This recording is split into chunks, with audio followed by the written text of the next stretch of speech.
Hi and welcome everyone to Season 4 of the Ruin Hammer live show where we talk all things One New Zealand Warriors. Thank you all for joining us. Tonight, we return to our very popular head-to-head series talking to one of our former players, a guy we had the pleasure of meeting a few weeks ago up at the Gold Coast, Warrior 171 Nathan Friend. And then we will also review the Warriors' round 25 victory over the Sea Eagles and take a quick look at the team listed for this weekend's round 26 game against the Dragons. Joining me tonight, as usual, is my good mate and co-host Warrior Roo. Rob, how are you, mate? How's your week been? Yeah, good, thanks, mate. I hope you can hear me all right. Awesome. We do have a few technical issues just before we came to air, but I'm doing really good.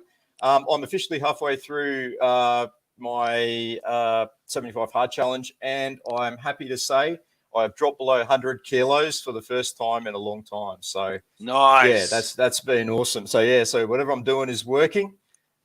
Sticking to the diet and everything like that and the lifestyle. So yeah, all good. How about yourself, mate? How you been? Yeah, pretty good, mate. Just nothing overly exciting happening this week. Just doing a bit of work and what have you. But yeah, been looking forward to this one since we nutted it out with Friendy a couple of weeks ago about him coming on. So it's going to be a great chat. I invite you, if you haven't already done so, to like and subscribe to our YouTube channel to show your support of the streaming content we do create.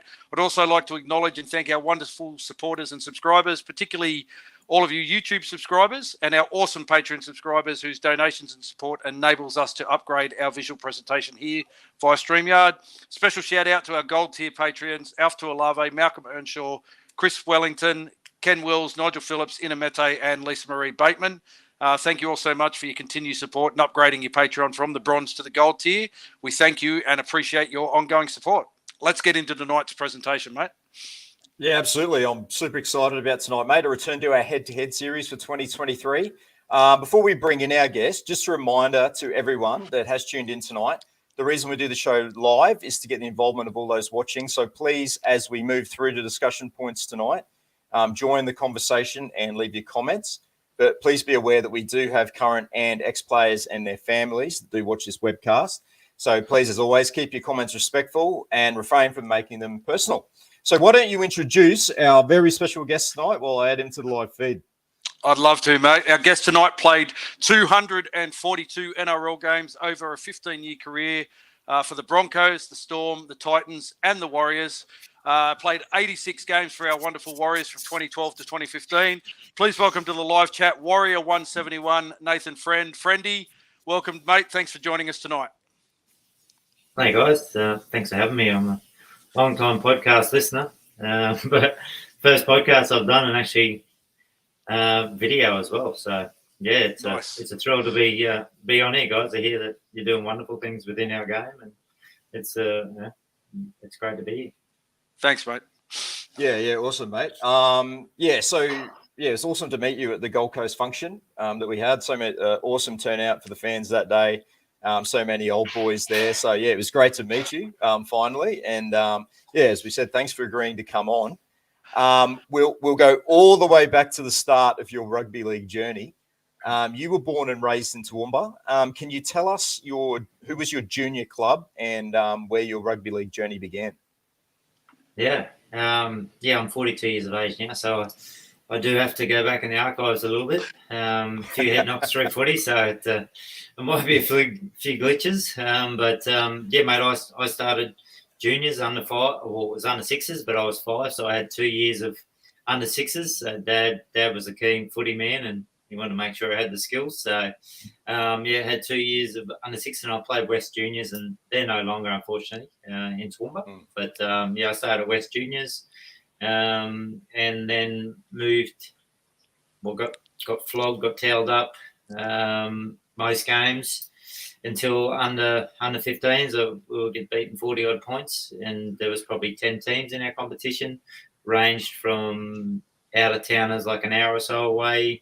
We had Oakey, Dolby, Carl Webb used to play for Dolby, and there's the Walker boys are in town, and Stevie Price, and if you heard a few of those names. So played all those guys, used to get towelled up, and then 15s we won the premiership. So I guess the years leading up, the 8 years of footy leading up to the 15. Got my tackling technique down pat, and learned how to lose. And yeah, yeah, that was my junior league. And then I moved to South Seniors because West Juniors didn't have a senior club, and moved to South. And I was 17, had 17s and 19s, and then reserve grade and A grade. So I moved into 17s from 15s. Played 2 years at South. Started my bricklaying apprenticeship at the same time. Got out of school grade 11, and Mum said, if you can find a job, we'll get you out of school. So I did my best to find a job, and bricklaying seemed to be the only option. And I was pretty crafty with my hands, so went and found a job in the bricklaying or construction game, and went to TAFE for 6 months and started that, and did that and enjoyed it, loved it. Played footy on the weekends with my mates. And then I turned 18, and the A grade team that I was playing for had a guy called Scott Kuhneman, and he was playing for Toowoomba Clydesdales back in the days, so he was a really handy footballer, and I couldn't get an opportunity to play dummy half in first grade. So I went out of town, and still playing in the same comp, but went and played for Gatton. So out of town and played for Gatton, and was lucky enough that I got the hook of the year in 18s, and was playing okay. And Ivan Henjak, the Clydesdales coach at the time, saw me one game, and as I come off, he just asked if I'd like to train with the Clydesdales. And so at the time, it was Toowoomba Clydesdales, but it was Brisbane based. So we used to.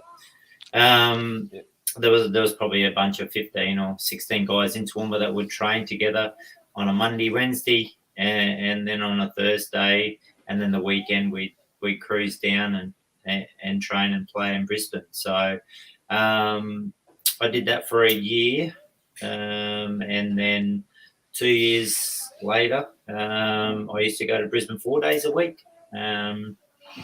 That's when I actually got the opportunity to play Clydesdales full time. And the previous year and a half, I was kind of in and out and on the bench. And then when I was full time, it was like 4 days a week. I would lay bricks until 2 in the arvo and hop in the car in my ute and cruise to Brizzy, which was, it could be anything from an hour and a half to 2 hours to get to training, and then back home again and do it again. So, I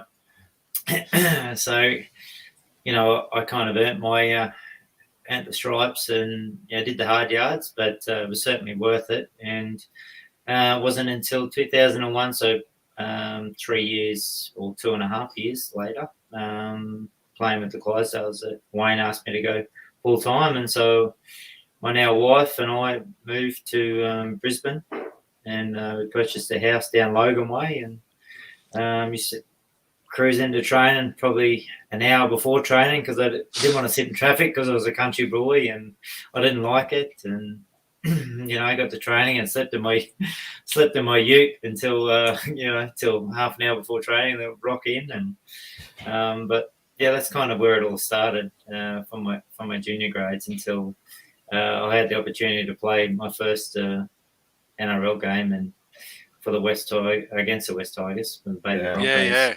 Yeah. So I think a lot of people will remember that game. Yeah, well, mate, I was just going to say, you made your first grade debut for the Bronx in 2002 in that round 12 victory over the Tigers at Campbelltown Stadium, coming off the bench. That was the original Baby Broncos. Decimated through Origin.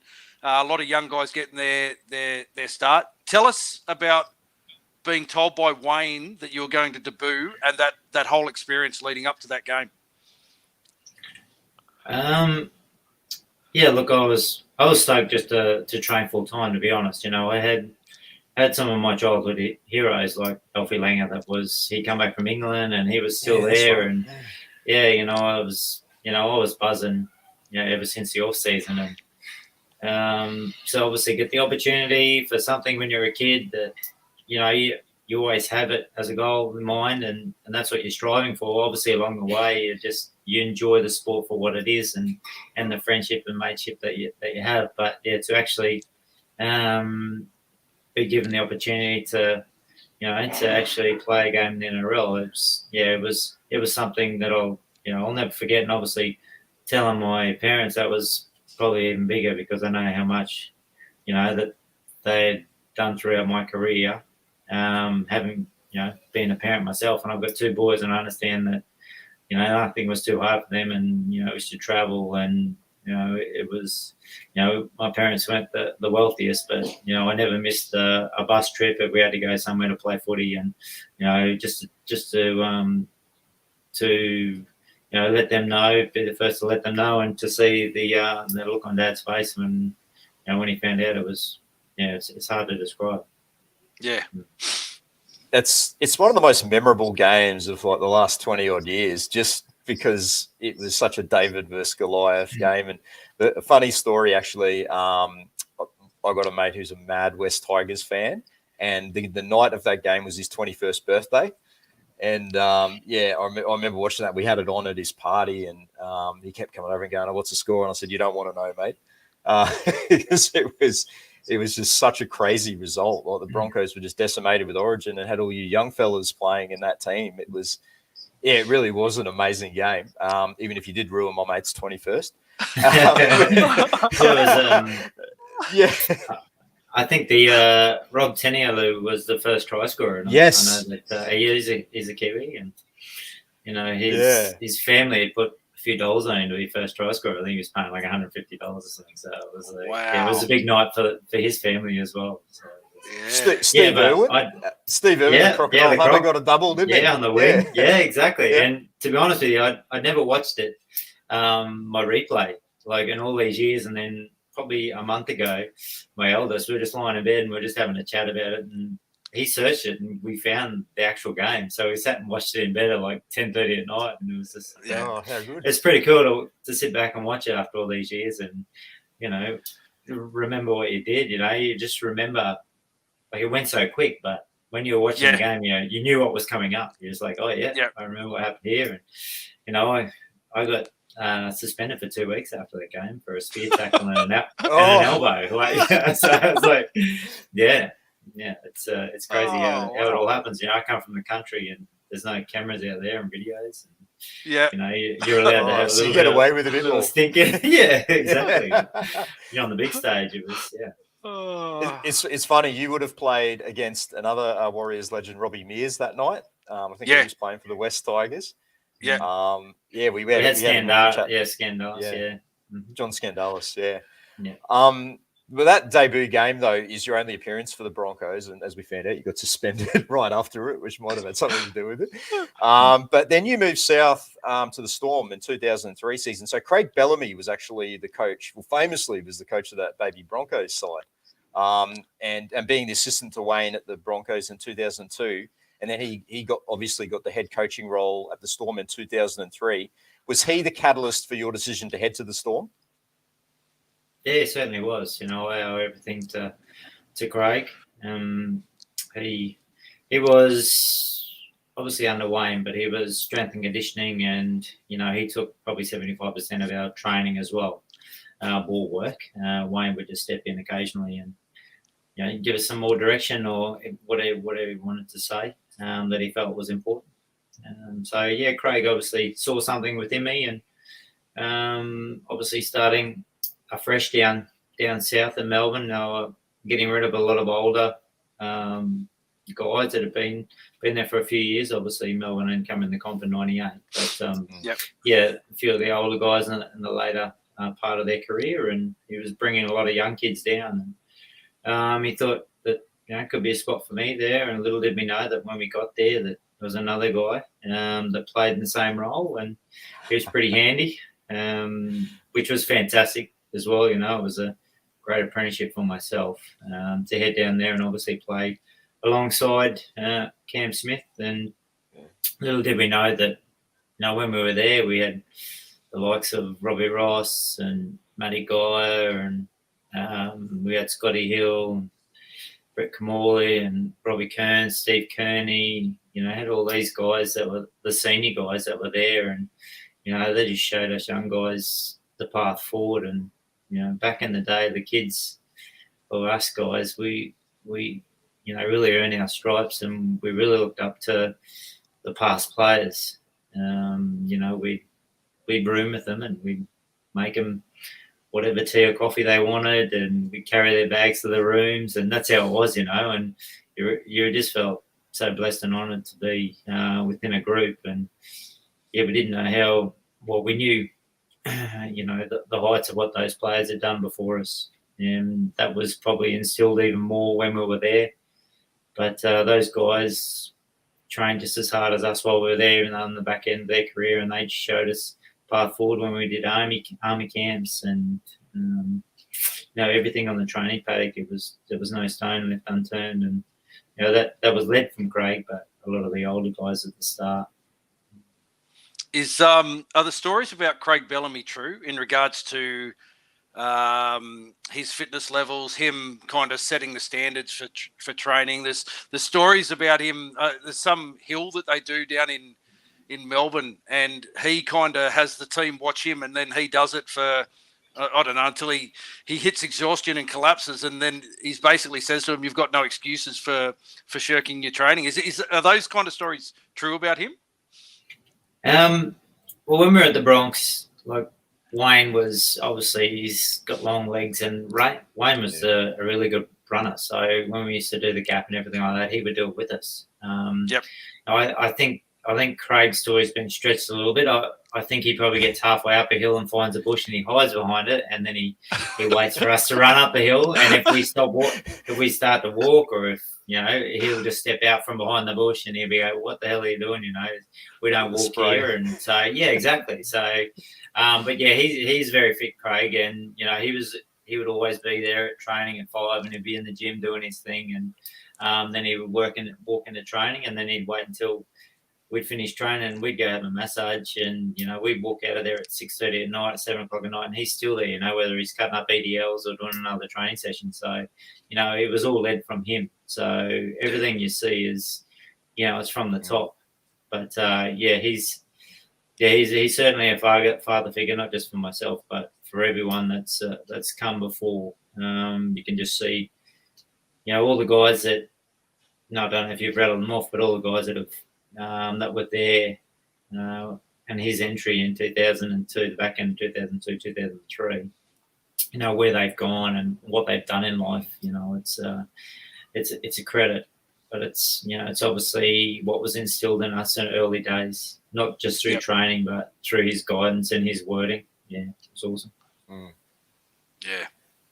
You made your Storm debut in the round 15 loss to the Bulldogs at Olympic Park. Tell us about that experience, making your debut for a new club and pulling on that Storm jersey for the first time. Yeah, well, playing at Olympic Park, it was special. Like, it's no longer the Olympic Park, but how it had the track around it. It was just something a little bit different, and probably only housed about 15,000 people. But, it was always packed in Melbourne. It was always freezing, but, it was just a great arena to play footy.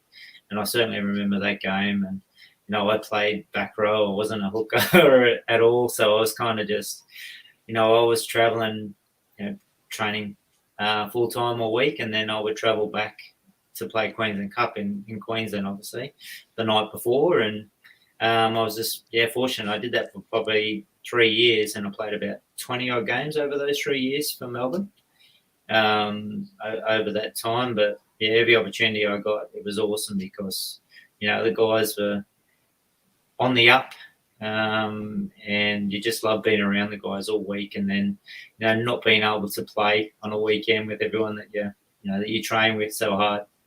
It just kept driving you to get better. It was actually 13 games, mate.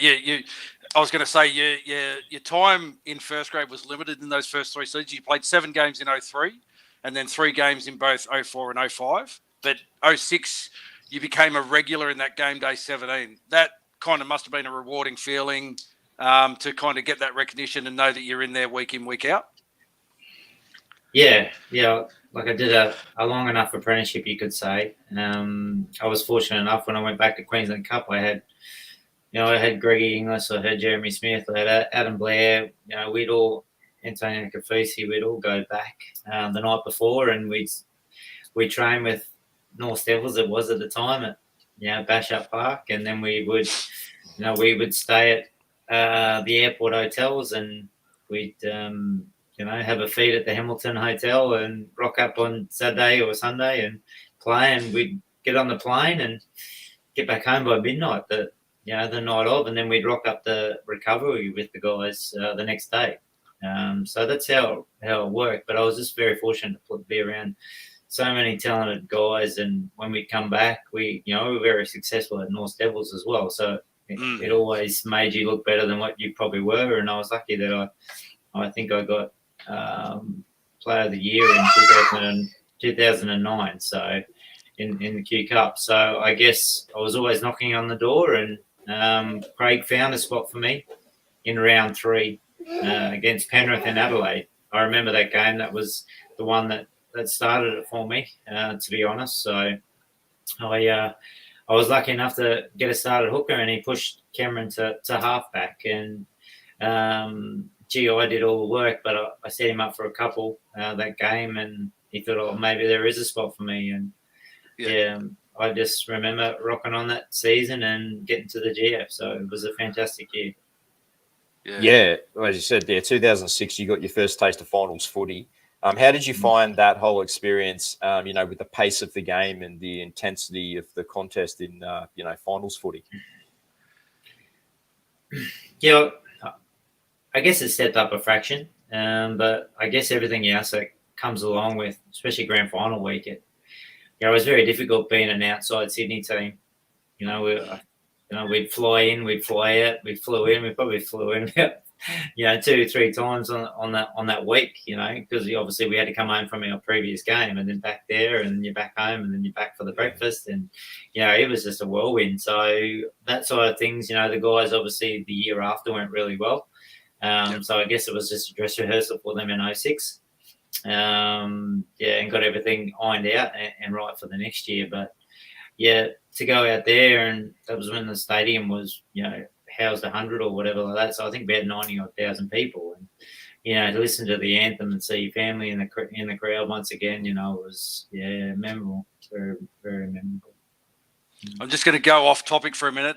One of our followers, Nigel Phillips, says he's loving their Aotearoa sign in the background, bro. It's a purchase we had over in NZ. Obviously, it's pretty close to us because we loved our time over there 4 years, and still got some great friends over there that will make sure we get back over there now that the world's open up. So grand final week, you touched on it. Just that whole experience of being an out of Sydney team. You have to fly in for the media commitments and so forth. You personally, how did you find the lead up to that game and that whole day itself? Because guys play whole careers and never actually get to a grand final. To be there early on in your career, how did you find that whole experience? Yeah, look, I just took it in my stride, to be honest. Like I'm not really overawed by too much. I was brought up not to get ahead of myself, so I was just like taking everything in and just the experience. It was grand final week, and as I said, you didn't know what was ahead of you, what was coming. The breakfast and all that's obviously new, but just went in there and eyes wide open, and I was just very appreciative to be around some great players and have the opportunity, as you say, to walk out there on the last day or the first day in September. So it was good. Yeah, well, in 2005, the year prior to the grand final, you announced that you'd be joining the Titans in their inaugural 2007 season. So arriving at the Titans from the Storm for the 2007 pre-season, what was that like, joining, what was essentially a brand new club? Well, once again, how it all evolved, as you say, 2005, and I was heading to the coast in 2007. It was just a chance meeting that Craig Bellamy saw Michael Searle, who put the team together at the Titans here in 2007, and said, "Look, I think I've got a guy that would suit you. And so that's how it all started. And I didn't have anything sorted out for 2006. And Craig said to me, look, if you get the opportunity, if they put something forward to you for 07, then, come back and let us know. And, we'll more than fill in your gap in 2006. So that's how it all started and got me to the coast. So, yeah, I owe Craig, obviously, again. And, yeah, like I say, I got to the coast after the grand final.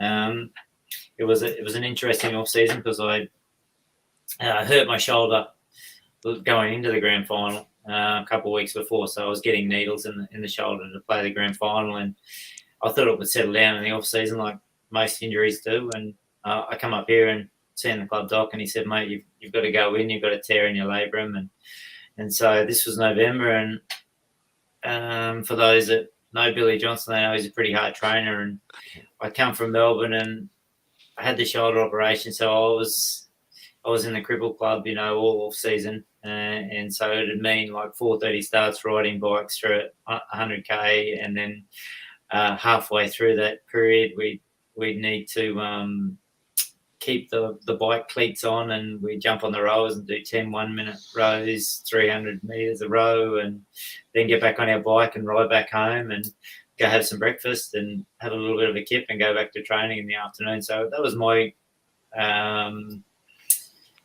meeting with Billy, and that was my off season, and I was trying the best I could to get back by round one. Obviously I wanted to make round one, being the inaugural team, being the 7th signing. So it was a pretty big goal, but I was very fortunate to make it. I started on the bench that game, and I had Clint Amos as the 9, but I come from Melbourne. I was about 87 kilos, and I started, I think, the first game at about 81 kilos. So it was a big off season with Billy Johnson. He didn't believe in protein shakes. It was just a piece of fruit. And our gym at Runaway Bay had no windows, no mirrors. There was high repetitions. Everyone had to talk, and it was a shock for a lot of young guys, but it was certainly like Melbourne in the early years with Craig, with our army camps and that. It was mentally, not just physically, but very mentally strengthening, you could say. It was a really good sound ball. It's you spoke about like being part of an inaugural side. What did that mean to you? Because the Gold Coast had a couple of incantations that had like the Giants and the Seagulls and the Chargers, and then they were out of the comp for quite a while, and then they come back in 2007. What was that like for you to be part of that inaugural Gold Coast Titans side and to run out in that round one game and be forever etched in club history as one of the first guys to ever pull on that Titans jersey? Yeah, it was. I've got a couple of memorable moments throughout my career. Obviously, we spoke about a couple of them already. So that was another one, going to Suncorp, and, who better to play than the Dragons, because their support in Queensland is unbelievable. So there was a sea of yellow and blue, but it was probably 60-40. There was more St. George Dragons, but, just to feel the buzz, the lead up, being the new team, as you say, to the city once again. That was unbelievable. Everyone obviously knows their footy in Queensland, so if they saw you around, they'd give you a high five and know you. And being the 7th signing, we all got a surfboard when we first, the top 25 got a surfboard, and it had the number that you sign and everything like that. So all that kind of stuff leading up to it was, very memorable, and it just led to the anticipation of round one. And I suppose it didn't really disappoint either. It was a close game, but it wasn't one that we won. But never forget that one.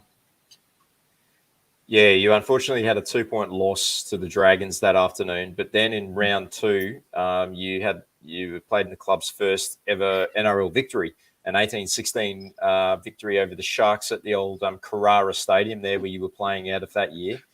On the Gold Coast there. Tell us about getting the first ever win for the Titans.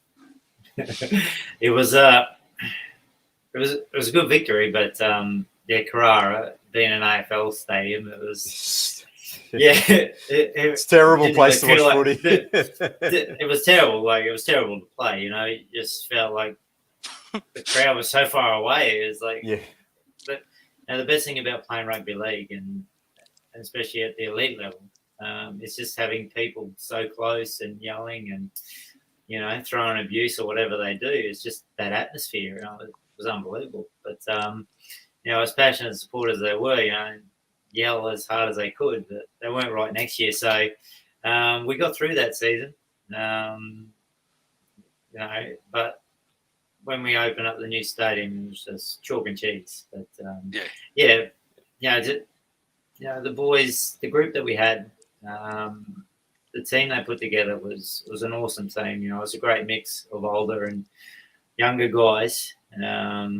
You know, the older guys that come from successful careers elsewhere, and, you know, played in premierships, won premierships, and they're just decent guys. So it's very hard to, well, it's hard to find a dickhead in our sport. Usually if they are, they're kind of thrown out anyway. But the guys that come, the older guys, we all just seem to gel really well. And we had probably 6 or 7 senior guys that we kind of got together as a group. Yep. And just every week we'd, you know, nut out what we wanted to achieve throughout the week, and we pass it down to the younger guys. You know, it was a good season for you personally, that first season in 2007. You play all but one game. The Titans finished 12th on the ladder, and then you have a pretty similar busy season in 2008. Titans finishing 13th that year. Put your thinking cap on, mate. You score your first NRL try in the 2008 season. Do you remember it? Mate, I should remember every try. My boys tell me all the time, you finish your career, you get a golden boot, and it's got a plaque written on it, you know, how many games you played and how many tries, and it's got 15 tries on it. And the boys just tell me, like, Dad, you played 16 seasons and you've got 15 tries. Like, what's happening? You know, so, but to be honest with you, I can't remember. Like, oh, no. I'll tell you what, it is surprising. I mean, it is surprising the amount of guys that can't remember their first try. Yours was 2008. No. 2008 round 2 versus the Dragons at Wynn Stadium. Okay, trying to picture that game. No. I think it was like a chip and chase. Yeah, 70 metre drive. Yeah. I remember all the ones I set up, but I just can't remember the ones I scored. Yeah, that's more important, though, isn't it? Yeah, correct. Absolutely. It was a team player. For sure. 2009, the roster seems to finally find their feet, and the Titans, you guys finished 3rd on the ladder at the end of the regular season. It's your best season in the NRL also, because you played every game as a starting hooker. What do you think was the reason for that success in that 2009 season? I think there was a couple things. Well, we had the departure of Billy after 2008. He was there for the 2 years. Like I said, he instilled a lot of good things into us, but we're probably too light, very fit, but too light. And then in 2009, Chris McLennan come into the club, and he was big on strength. So he put the weight back on us. We'd all obviously had the grounding from Billy. So he was there physically. He got us up and ready to go. And just obviously 2 years with the nucleus that we'd had, you know, on the park. It didn't have too many changes over those years. So we kind of just kept cruising, had a good off season and rolled in. And I think that was the main thing, you know, and it's very tough as a football team, especially these days, you know, with salary caps and all the rest of it, to keep everyone together and to keep on improving. And we were able to do that in 2009 and obviously 2010. Yeah. As Rob said, you make the finals in 2009 for the first time as a club, the Titans. Unfortunately, 2 successive losses in the final series prematurely in that ridiculous McIntyre system that we used to have. Despite the losses, it still must have been an amazing experience to be part of that first successful Titans season. Yeah. I mean, we were getting older. all the guys around us were having kids, and it just had a great feel to it, mate. And like, to be honest, I just don't know how in the past how teams on the coast had failed, because you can't find a better place to live,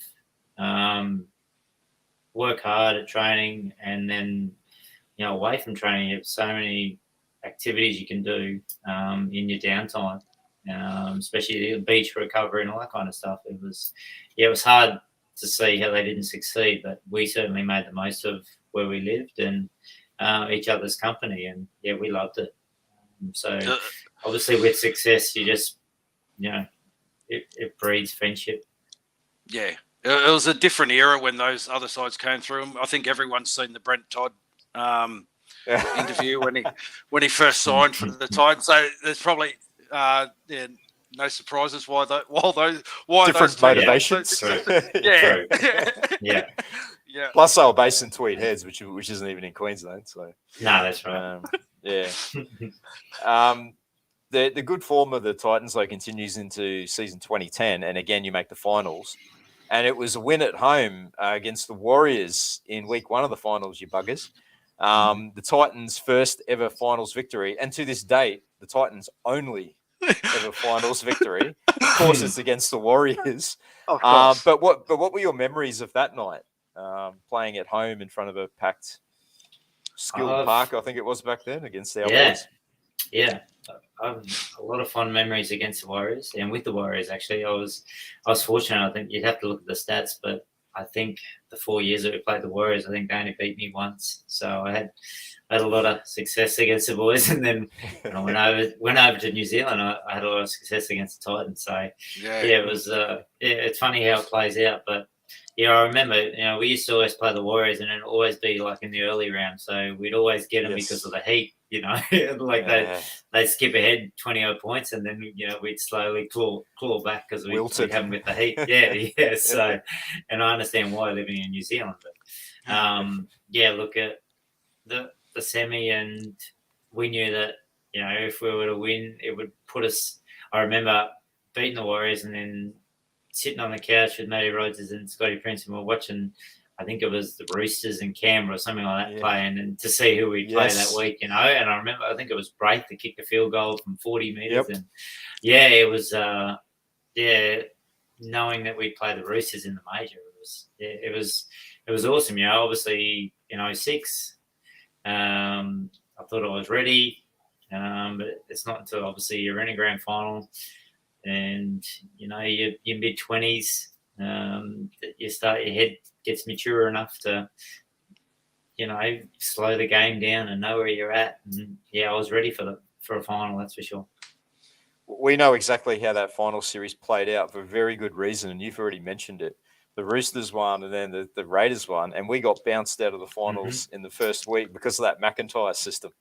Yeah. So we actually finished 5th that year, and the lower teams won. So it was a bit unlucky there, but that was the system. So Anyway, it's gone. Yeah, exactly. Yeah, for sure. 2011 though is a bit of a difficult season for both the team and for you personally, and an injury brings your streak of 56 consecutive games to an end, and you only play 4 games that season. Was the reason for that due to the fact that you announced early in that year that you had signed with the Warriors? No. I was actually the first to 100 games for the Titans as well. So that was early on in 2011. So in 2010, after the major, I had to go in and get a Leger block, they called it. So they cut my collarbone because my shoulder kept popping out. So cut my collarbone, put it over, tie my shoulder back in, and stop it from popping out again. So I went in and had that done. Unfortunately, I did the off season and I was doing my rehab and everything like that. And I come back to the first couple of games and I said to the doc, it just doesn't feel right, felt like grinding when I was doing my rehab and that, and pinching. And I went and had scans, and the surgeon will never admit it, but the bone had chipped off because it was too close to the to my shoulder bone, and unfortunately that was floating, so I had to go back in and get that taken out. And I've still got just a few screws just sitting in there so that it snapped. So unfortunately, that's why I didn't complete 2011 and only a couple games in. And look, I'd been in New Zealand previously, and Ivan asked me to go over there and come over and see him and have a yarn, and flew over to Auckland with my wife, and beautiful couple of days over in Auckland. It's not what I was used to, obviously cruising over there and it's pissing down rain, and stay in the city and drive through Penrose, and that's all you see of Auckland and New Zealand. I think I'd never want to live here. And we spent a couple of days over there, and Ivan seemed like a really good guy, and Tony Iro was with him at the time, and another good man, and we really enjoyed our time with those two, and they showed us obviously the right sites over there, and we thought we could probably live here, and kind of made up our mind pretty quick, and it just coincided with with obviously the operation not going so well, and so I had to sit out, and it was devastating to watch the boys go from major semi-final to I don't even know if we made the 8. I think we kind of just dropped out. As you said, you signed to play with the Warriors under Ivan, but when you get there, Brian McLennan is the coach. Did that have any bearing on how you approached the season? And your thoughts on signing with the club to play under a certain coach, and then when you get there, it's a different person altogether, without throwing Bluey under the bus? Oh no, nothing against Bluey. I was just I was taken back, I guess, like a lot of Warrior supporters at the time, because I think I was 4 weeks out from heading over, and Gus had got his hands on Ivan and taken him, and I can't blame Ivan. He obviously saw an opportunity, and look what he's done with it. And he just would have been a great guy to play under. What he had done for the Warriors, and in the previous 4 years or so that he was there, they played in the GF the year before. So I was really looking forward to just going over and hopefully just slotting in and be there once again. But it was hard because I got there and Bluey obviously come in late and didn't have an off season with us, and the boys all reports that he's great international, getting the boys up for a game, but it's a whole different ball game, 26 rounds or whatever. So absolutely it is. Absolutely. So you I had a few. I had a few coaches, didn't I? We're gonna get into that. Absolutely. But just also on your move to New Zealand. So firstly, you went from Brisbane to Melbourne, then Gold Coast to New Zealand. So you obviously like alternating your weather conditions. But what is it like, relocating to a completely new country? Like for the player, it's it was made very easy. The transition is made so easy for an individual player. Our hands get held. The contract, you get the removalists, they take care of everything like that for you. A lot of players will have their accommodation that's sorted for them, so you just rock in. This is where I'm staying. All the rest. So obviously, I had family and that, so I like to take care of all that stuff myself. But the staff and everyone was so welcoming. So just rocked in. Obviously, having moved early on in our lives, had our own place when we were 20, and we got married at 21. So the wife and I were kind of pretty learned on the world stage. It was good to move out of home very early.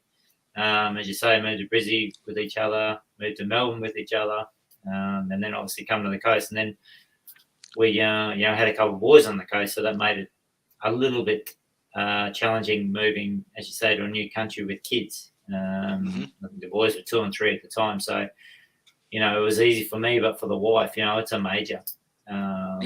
She's moving over there, no support, no family.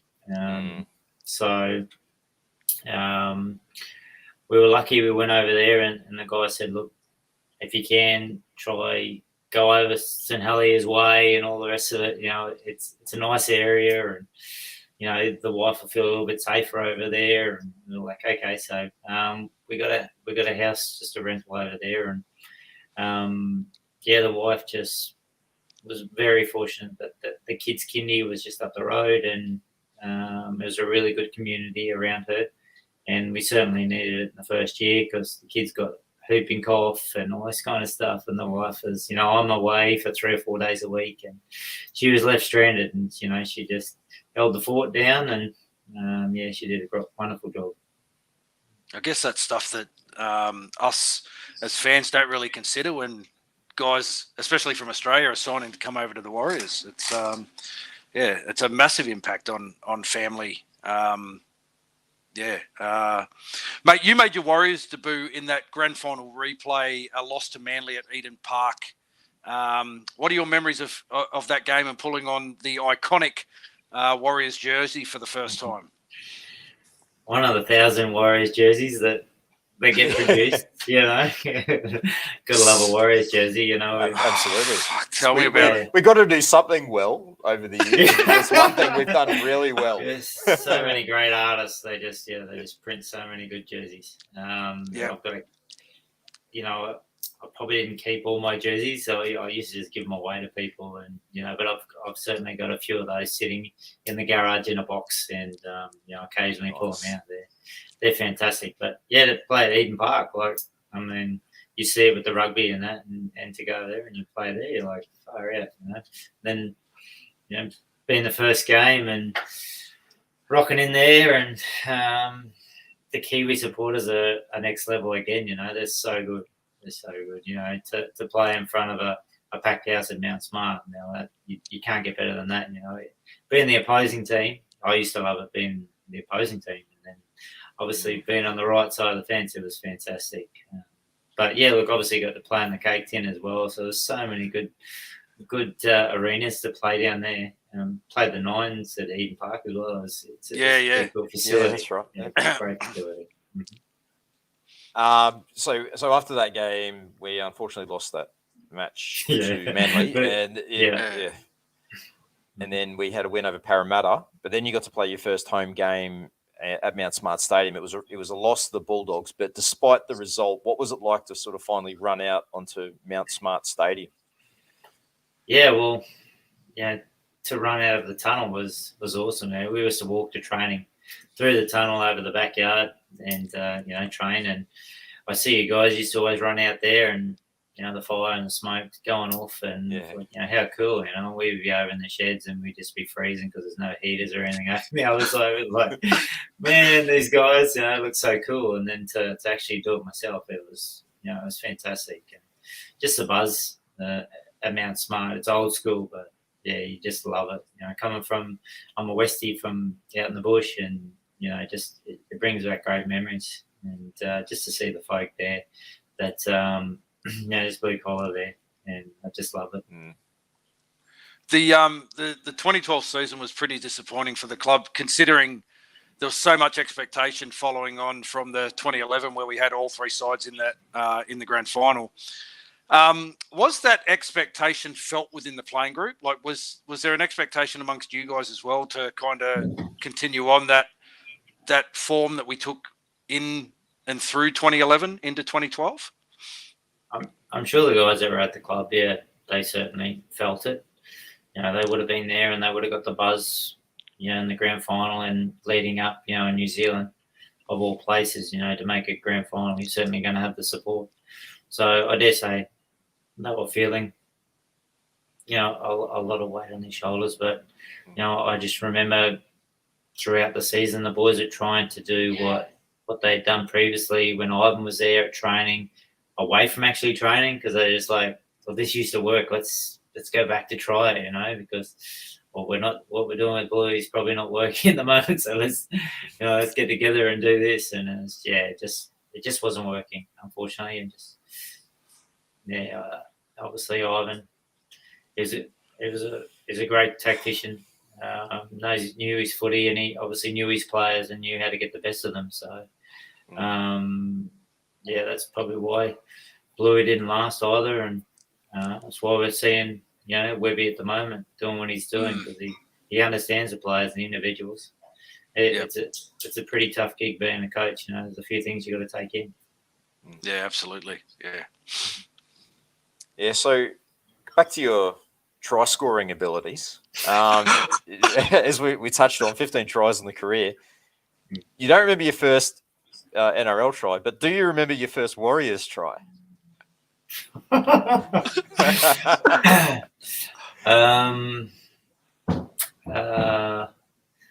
No, it wouldn't have been too many, but I can't know. How many did I score when I was over there? Well, 7. 7. It's got 7 at the Warriors. Yeah. Yeah, you lifted a your double. game anyway, Yeah, didn't I? Yeah. 7 and 4 years.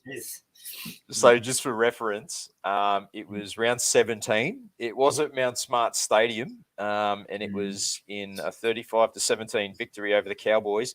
And the game was in the balance, and you actually put us out, and we ended up winning that game. So I think it was up by 4, and you scored pretty much under the sticks from dummy half. So very important try. Good one to have for your first try.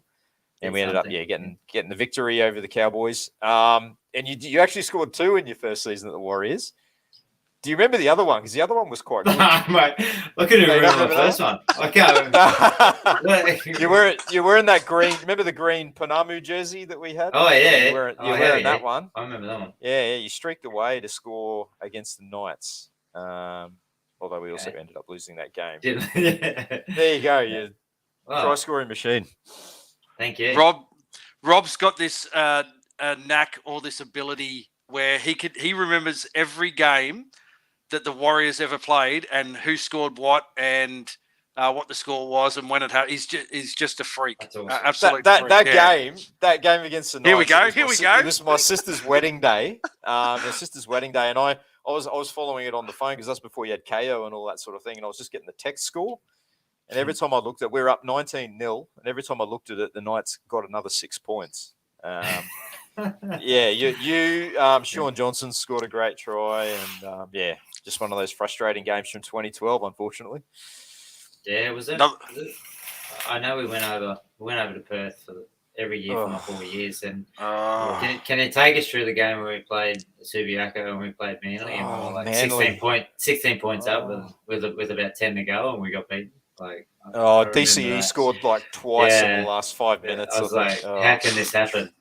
So I remember. Oh, mate, that was one of the worst. I remember one of the worst ones we. Yeah. The time difference too, like going from New Zealand to Perth, would have been a shocker. Like you would have been almost playing at like midnight or 1 o'clock in the morning in New Zealand time, wouldn't you?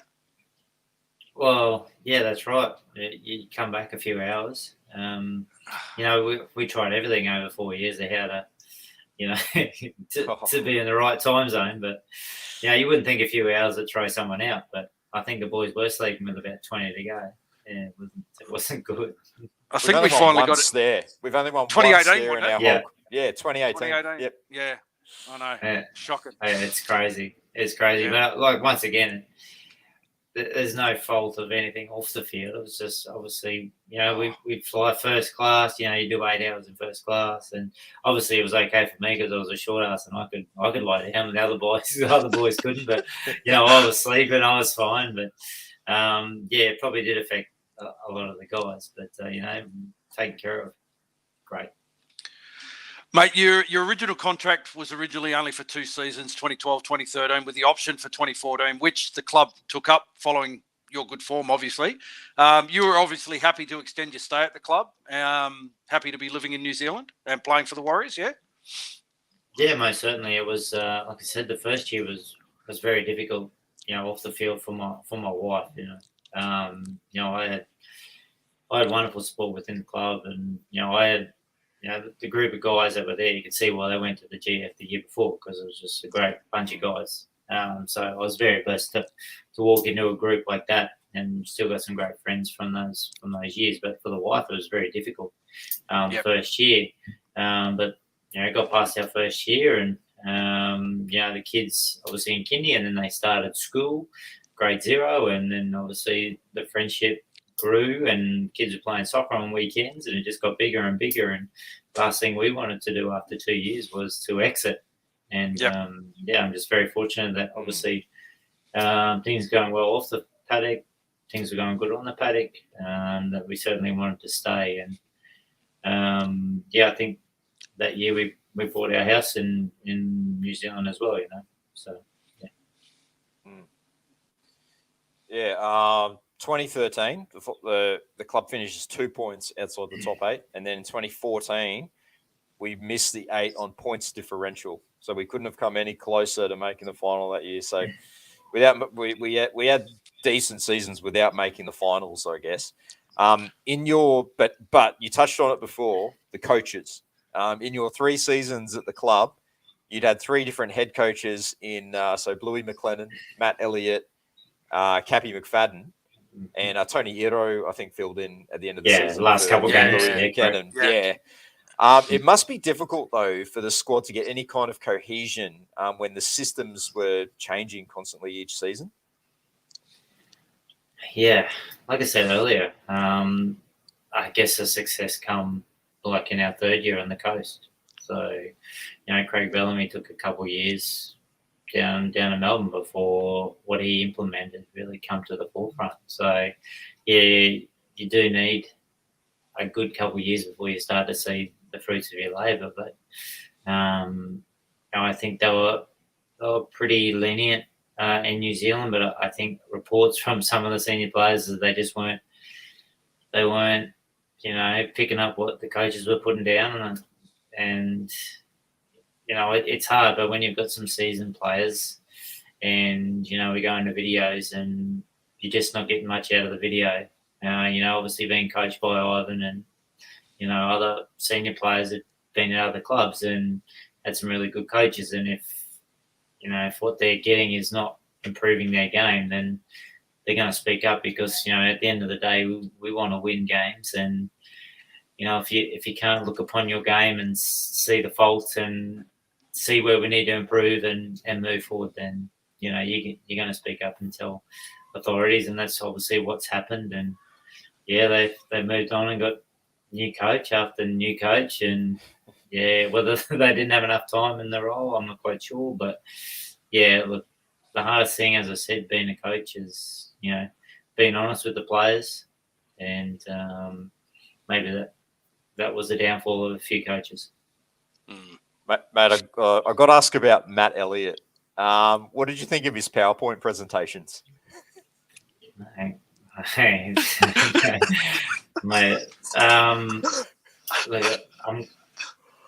he talks a really good game. Like, mate, he's got. Yeah. You can ask him a question and he'll just go round and round in circles, and you just go, "You didn't answer my question." Like, you walk out of a video session, and Simon Manor and I just look at each other and go, "Well, that was a waste of an hour and a half." You're just like, but it's interesting. Yeah, very interesting. Matty Elliott, the PowerPoint innovator. 2014, the Warriors extend your stay for a further season into the 2015 season. 2015 was proving to be a good season. The Warriors were sitting in 5th spot in round 18, but then a season-ending injury to Sean Johnson and 8 successive losses to finish the season saw us slide out of finals contention. Mate, that must have been a really frustrating end to the season that year. Yeah, 100%. You rock into a season, and obviously you want to be very competitive and be in the top 8, and be where you need to be in the back end of the season. And as you say, things are going along nicely, and then when you lose a big player and you don't have someone to fill his shoes, the individuals that we had around at the time, there was a few younger ones and a few Islanders, and then they probably lost their mojo when they saw someone of the stature of Shawnee go down. They're like, well, we can't win. They kind of shift their mindset, and made it very difficult. Very difficult. Mm-hmm. All right, we've touched on your try-scoring ability, your prolific try-scoring feats, but you're probably the moment that a lot of people in the chat have brought up and everyone wants to know about. 2015 saw your most iconic moment in rugby league occur and that was that backflip pass to set up Tui Lolahia's try against the Storm. And that was actually the last time that we actually ever beat the Storm. That was back in 2015. Talk us through that moment and what you were thinking as it all kind of unfolded. Man, well, it was the fifth, and on the fifth tackle we did throw it wide. We went across the field, and I was too lazy to follow the ball, and I just ended up in the middle of the pitch. And Chad's put it across, and being as competitive as I was, I thought, well, it doesn't look too hard to catch the ball, so I just went up, and I was just very fortunate the way that all unfolded. I guess that I was able to first time go for a ball and catch it, and the rest unfolded like it did. It was pretty crazy to have Sam Tompkins behind me, and I don't even know if Tui actually scored it, but I was hoping he did, or it just would have went down as a nothing play. But for him to put it in the corner with a few other little extras with Shawnee with his flick and that, it was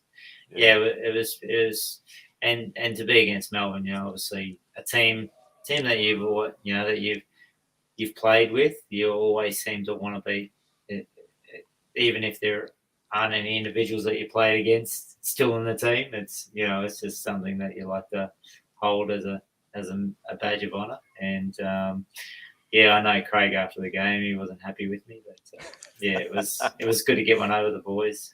And to be honest with you, you see clips of it. I've probably seen it a couple of times, and that's it. It'll come up, and people will send me a flick and say, "Oh, you come up my feed" and stuff like that. So it's good that it's still getting aired and floated around. I had friends in Germany at the time, and they said, "Is that you? Was that you?" And then they seen it at a bar in Germany. So it was pretty crazy how my youngest at the time, he was my wife. She's seen every football game that I've been to, and just before the kick, my youngest needed to go to the toilet, so she's walking down the stairs as everyone's going up.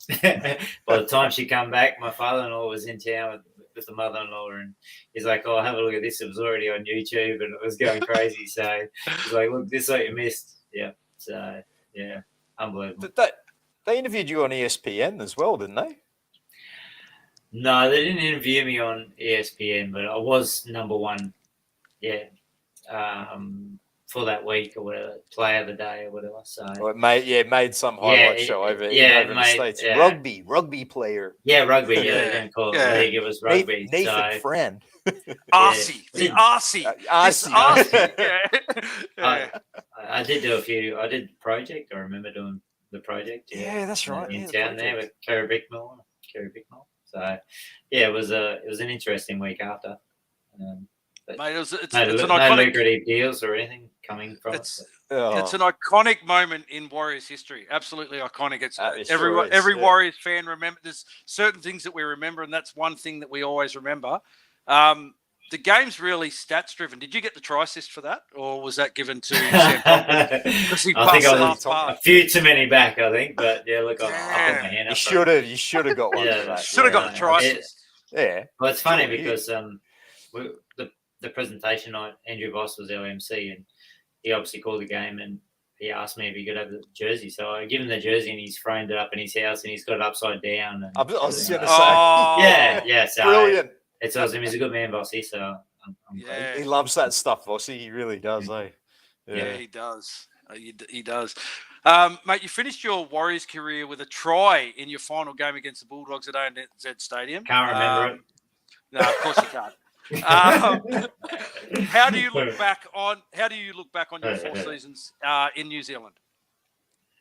Yeah, like I said, it was everything and more. We didn't know what to expect when we come over, new country.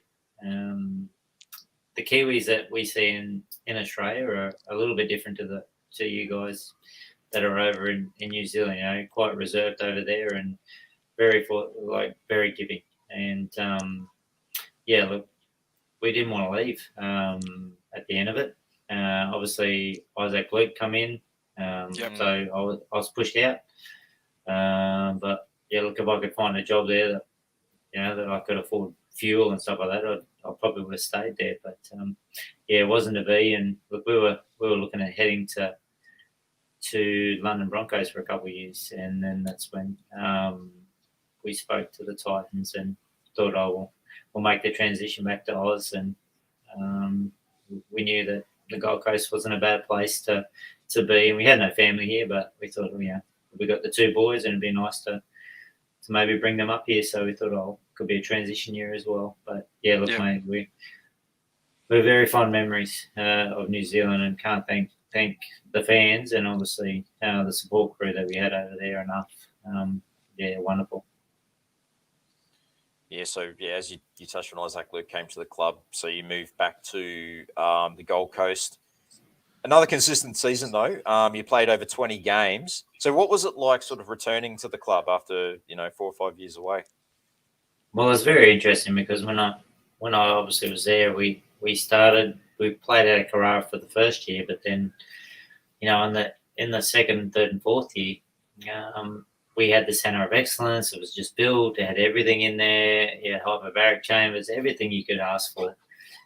We had a new stadium. So, yeah, look, it was perfect. And then when I come back to the coast, we were Burleigh Bears seniors. Like, we were out of a container. Like, we were working out of a container because they'd sold the Centre of Excellence. Everything kind of went pear-shaped in 2012 when I went to New Zealand. And yeah, so it was completely different, mate. So we were just training in the backfields and didn't have a clubhouse, and so yeah, it was chalk and cheese, and wasn't too many. There was some of the young guys when I was there originally left, but it was a whole different makeup. And Neil Henry was the coach, and him and I didn't see eye to eye. So yeah, it was probably time for me to put the boots up, and I don't think it was Neil's coaching that that made me think about hanging the boots up. It was more the head knocks within the game. Early on in the last season, I was tackling guys, and sometimes, especially when I was younger, I would just get a hit and you'd be wobbly for a set of six, and you just keep going, but you'd take a decent hit, and the back end, the first few games of 2016, I was just getting a bit of a tap, and I was getting a little bit wobbly. I'm thinking that's not right. I come home after about round 4, and I said to the wife that I think it's probably my last. I don't want to destroy any more brain cells. There's not too many left, and we knew it was coming to a close, and tried to do the best I could for that season. That was another season that started quite well, and we were going along okay, and then the Hayne plane come with about 8 rounds to go, and then we didn't win a game. So it was sad the way that it finished. I was just going to ask about that. You ended up scraping into the finals that year in 2016, but you're right. Like the Jared Hayne signing, with about 8 rounds to go, was ironically against the Warriors. His first game at the stadium. I was there. It was absolutely packed out, sold out stadium. There was so much hype. But was the whole Jared Hayne arrival just a bit of a distraction? 100%. Like, it was, the decision was made from the owners at the time. They thought, not having an understanding of rugby league, and they just thought they'd seen this guy, and they thought the marketing side of things, and thought, he'd be great for the club. Let's bring him in. But the guy, obviously, you don't try out for the NFL if you're not an individual, and he certainly didn't fit within a team sport. And he just disrupted a lot of things, but you can't put the blame all on one guy. But what he was probably brought here to do didn't eventually. Oh, he didn't even want to be there. He said in the press conference when he signed that he would rather have been at Parramatta, but they couldn't fit him into the salary cap. So it was just absolutely ridiculous stuff. Yeah. It was a different individual, and. He didn't want to train with us. He'd try to go and do his own stuff, and it was Yeah, which is sad, but that's how it eventuated. And as you say, we limped into the 8, but we lost our last, I don't know, 8 games. You come for the last 8. I think we won 1 out of the 8, and unfortunately, it wasn't to be. But I still obviously finished in the finals, and we played Broncos, and they beat us 32-20 or something like that, and at Suncorp. So it was a pretty decent game that we put forward, but it wasn't good enough to beat the Bronx. Yeah, and not to keep putting shit on Jared Hayne, but wasn't he the catalyst for Neil Henry getting the sack as well? Yeah, I don't know. I think Neil probably dug his own hole there. I think people realised that maybe he wasn't the man for the job either. So. Yeah. Fair to say, not many of those Titans from that season will be on Jared Hayne's visitor list at prison. Mate, you finished your career with 242 NRL games, which is a massive achievement. 14 NRL tries, which you can't remember. 9 of your 15 seasons, you played 20 or more games. You were considered a really reliable player who played well above your weight and your height. How do you look back on your NRL career, personally? Yeah, I think you summed it up pretty well, mate. I didn't have too much as a young kid. I never made any representative teams or anything like that. I was always small in stature, and that's hence why I did my bricklaying apprenticeship. And I just enjoyed my footy on the weekends. And my dad was a butcher, and we lived out west, so I used to go pigging and fishing on the weekends, and that was what I did. And I obviously in the back of your mind, you think, oh, there may be a slight chance that I could play first grade. And then obviously when I made it, when I actually got to the grade and saw the guys around me, and I remember Brisbane, my first off season in Brisbane, and I was running, and I'm not that tall, but I was running in the off season, and I was in the top 3 or 4 in the squad when we go for a run. I'm thinking, well, I've got the fitness, I've got the capacity there to be with these guys. So there's a few other things, obviously my passing game and everything else that needed to come along with it, but I felt that I wasn't too far away, and that gave me a little bit of ammunition to keep going. Yeah, like you say, mate, like league's a funny game. It's a contact sport, and it doesn't matter how big or small you are. Tomorrow or the next game could be your last. So I was very fortunate. I think I've had 11. I had 11 operations. No knees, but everywhere else. So I didn't get through unscathed, but they're always okay that I could get it done in the off season. Not miss too many games. Obviously, 2011 was the one that hurt me, and that was no fault of my own. It just so happened that way. But yeah, look, I'm just very blessed that I had 16 years. To be honest, as you say, 242 games. So. But so many great memories. Can't remember my tries, but so many other memories that I certainly do remember. And just so many takeaways off the field. Yeah, 100%. So many friends. Yeah, fantastic career. But post footy, do you still follow the NRL, and do you support a team? Well, I do follow it a little bit. If it's on in the background, I'll catch a game, and I've got 2 boys that love playing their footy, but they're not footy heads either. So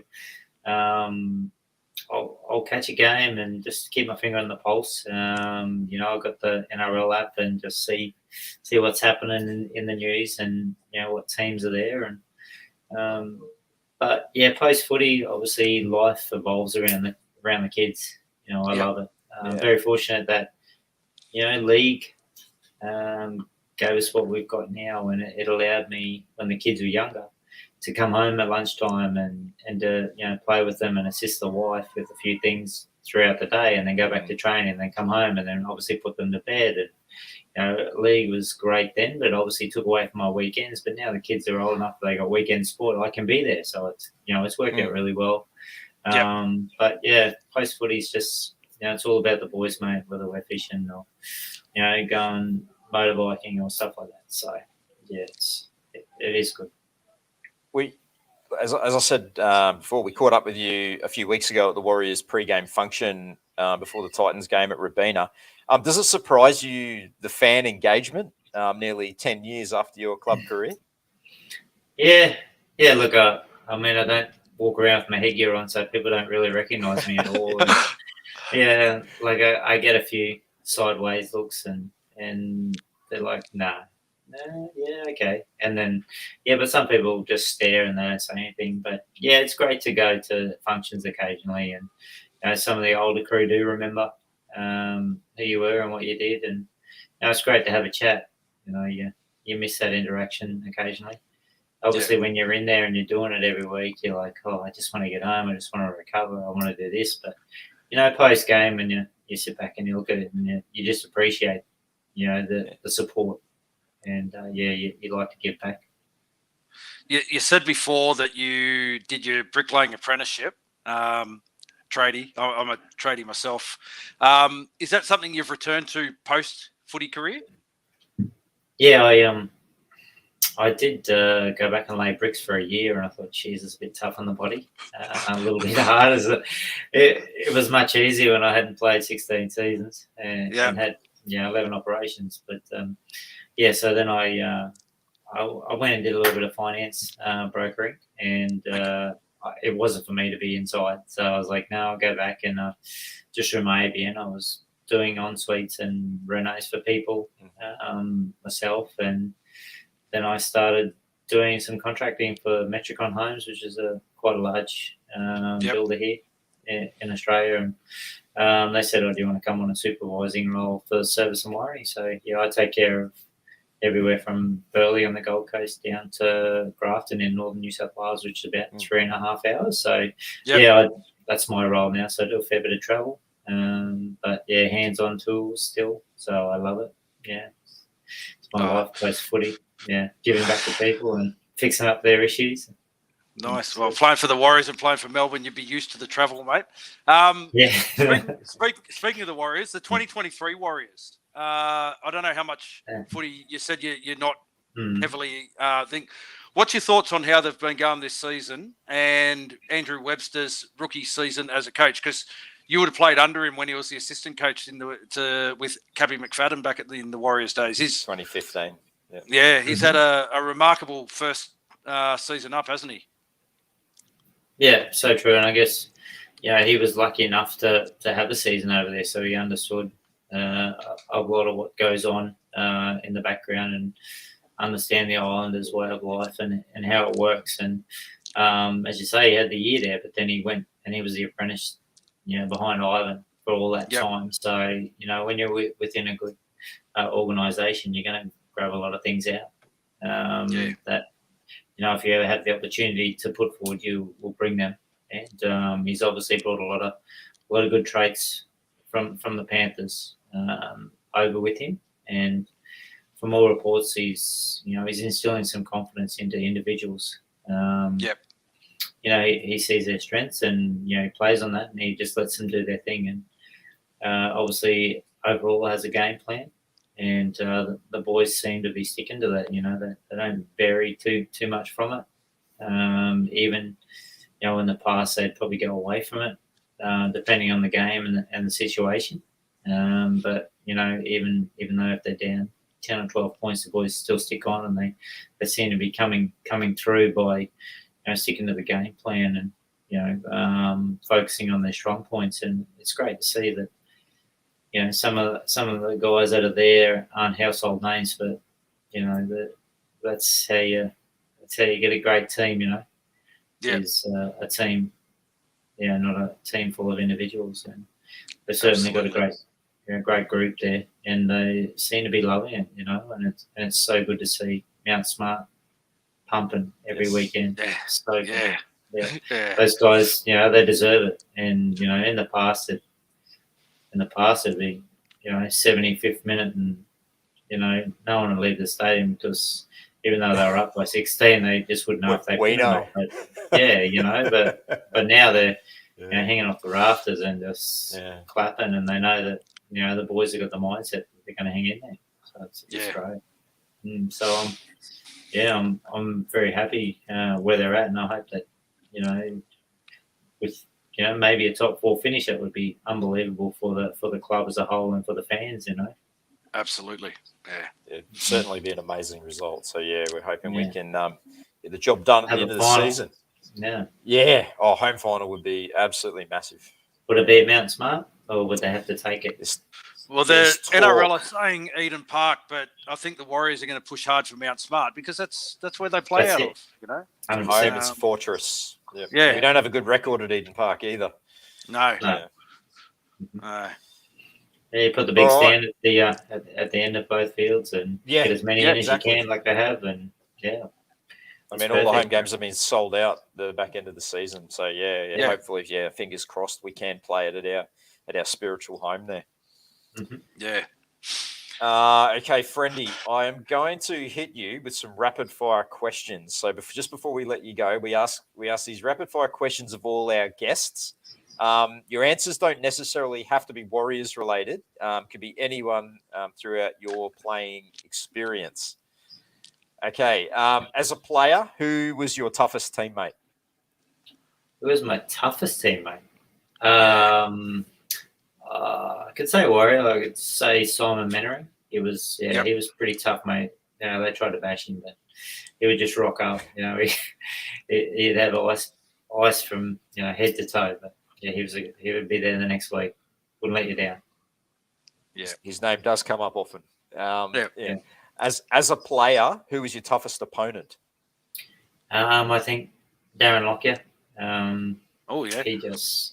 Yeah, so elusive. Like, obviously, in my position, I'd always try to put pressure on the kicker.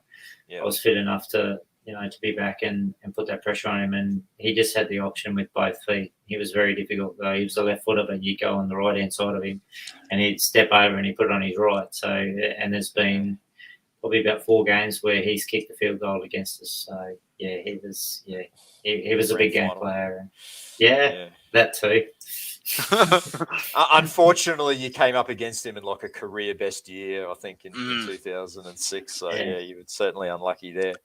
I only watched that grand final probably 2 weeks ago with my eldest as well, and we were robbed that game. I couldn't remember the actual points of the game. I knew the boys were talking about it, but like Matty King with the try, there was no third umpire. It was like there was a try there, and it was a big turning point because it would have put us 8 up, and then. No try, and then they scored, and they went 8 up. And it's like, oh wow! So it's big. I did a chip and chase in that game actually. So, I remember that one. Didn't help. You can remember that. You remember that because he does a chip and chase like my whole life. But anyway,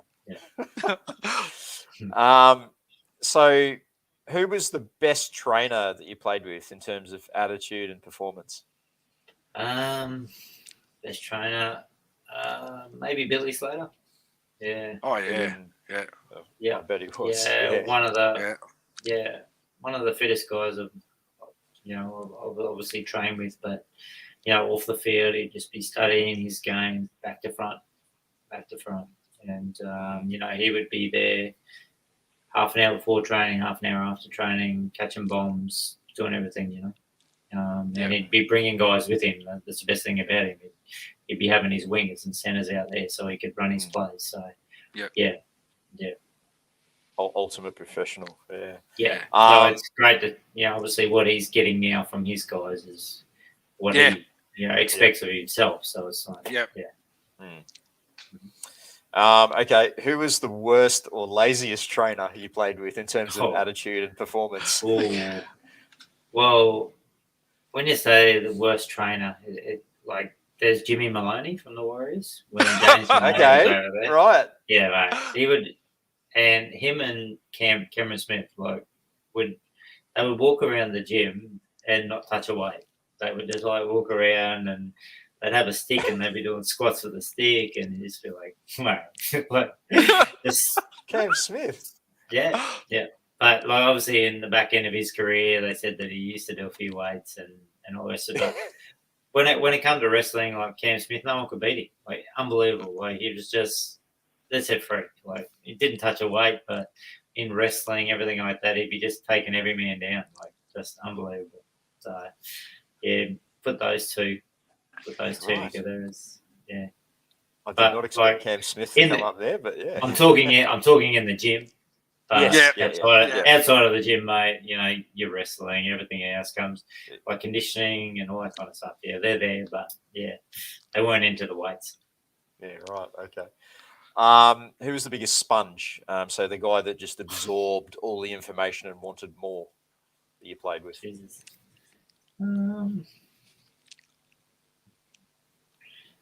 Well, Ryan Hoffman, he'd have to be the biggest sponge, the biggest footy head that you'd know. Like he'd be like you, Robbie.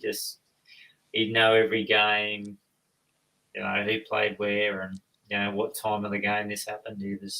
He loved his football, and he'd be a guy that I roomed with him a couple of times, and he'd be clean his footy boots before the game, and he just loved his footy, Ryan. Wow. He'd remember all his Warriors tries, wouldn't he? Yeah. He would, mate. He would. Hammer, we got to get him on so I can go up against him, so you can Yeah. read more about his Oh, career. I can just intro the show and leave. I wouldn't have to do anything. You two can just talk about every game. Okay. Well, we'll see who can out nerd each other. Yeah. Team comedian. Who's the best team comedian? The Warriors who had Charlie Gubb and Okay. Yeah. Jacob Lilliman. I reckon both of those two. Oh, yeah. They're jokers and just great guys, Never a dull moment with those two in the room. Yeah. A couple of larrikins. Yeah. Yes. Wow. Loved them. Yeah. I think Gubby's back down Christchurch way now. So Yeah. Yep. good man, Gubby. I think he's got the portal. He's got the Portaloos going pretty strong down there, I think. Yes. Actually, an old video of his popped up on my Instagram feed today of him giving shit to Blake Ashford, which was quite funny. He does have a good sense of humour, Gubby. He does, mate. He does, yeah. He's a good man. Yeah. Who's the biggest pest that you've played with?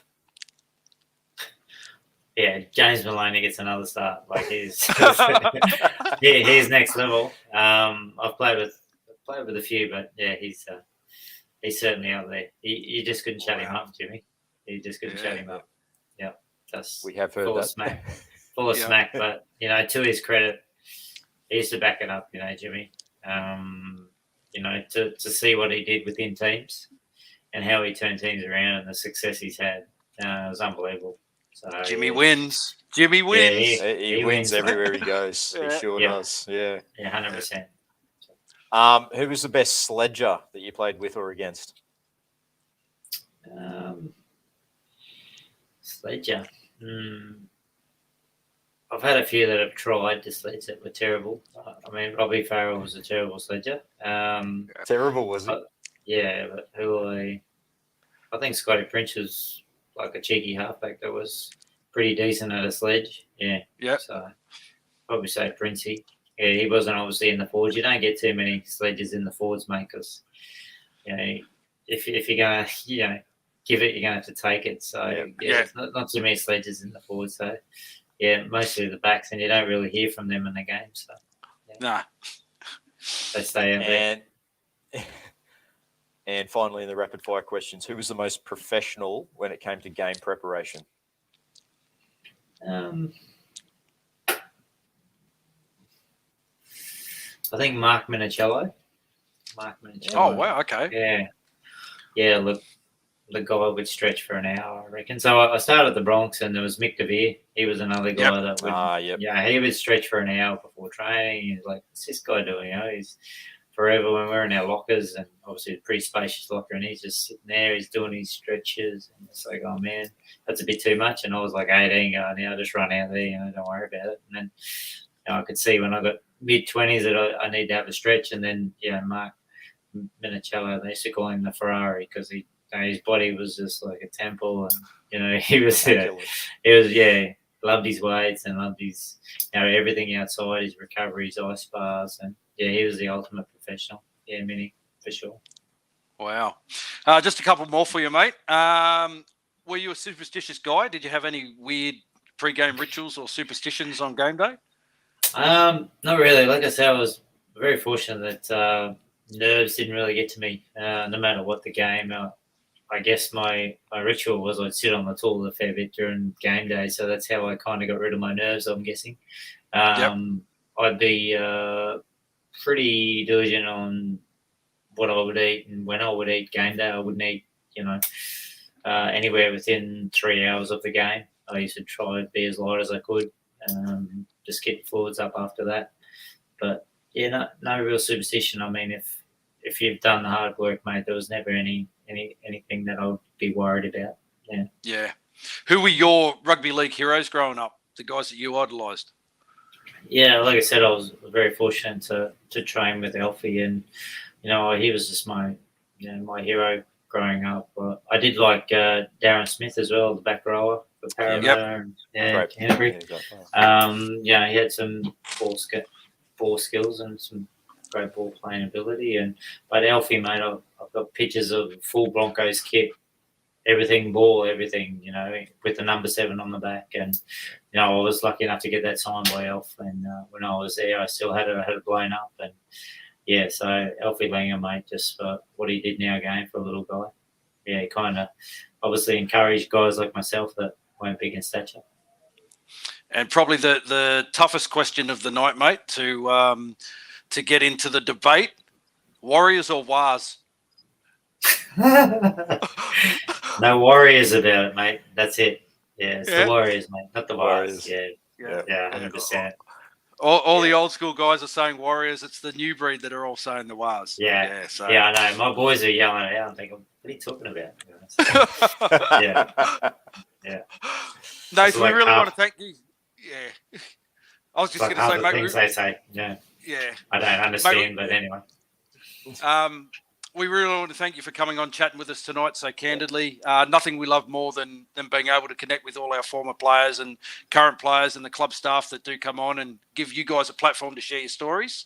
We thank you for joining us, mate. We have a saying here on Rule and Hammer that those who have played for our club are forever and always, and you, mate, are forever and always Warrior 171. Thanks very much, mate.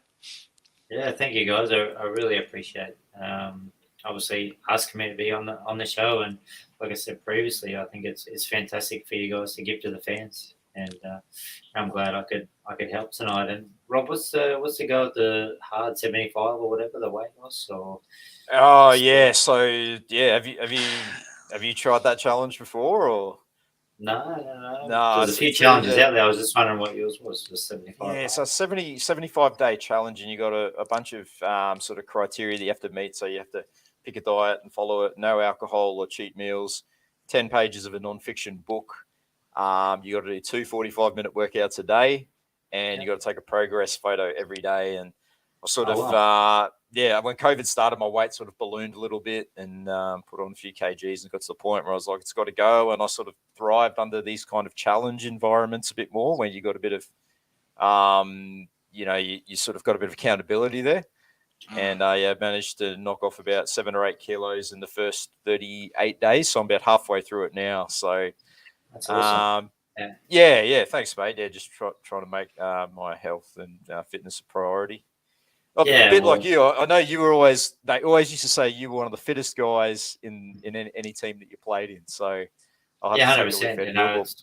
It's great to see, that people obviously look after themselves first and foremost, because, you've got kids and everything coming behind you, and you want to be around to enjoy that. You don't want to be sitting on the sidelines. So, I think it's wonderful, mate. So, I wish you all the best in health, mate.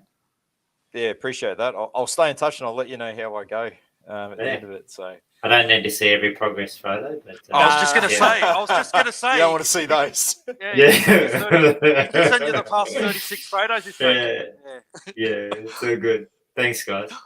No worries. Thanks, friendy. Thanks, friendy. Appreciate you, mate. See ya. Yeah, good.